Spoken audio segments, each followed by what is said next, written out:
Welcome everyone. So literally many could not do it.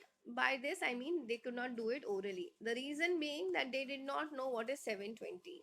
Okay. So first let's understand we have x into x minus 1 factorial.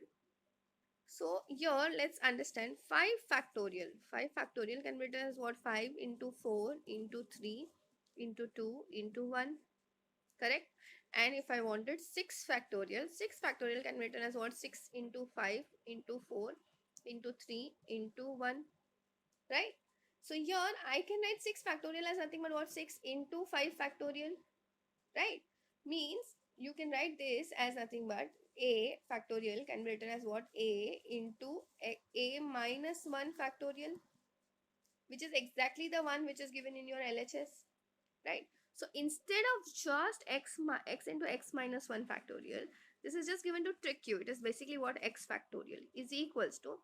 Now this is what 720. Now if you look closely, 6 into 5 is what? 30 into 4 gets you 120, and into 3 gets you what? 360, into 2 gets you 720. So this is actually what x factorial, and 720 instead of 720 I can just write down as 6 factorial. So now you can see the factorials can get cancelled. So you're left with what value of x is coming out to be what? 6. Okay. Please understand this was the only thing which people got stuck at, and they did not know what is 6 factorial. That is why they could not do this orally. Okay. That's it for today. I will see you in the next video.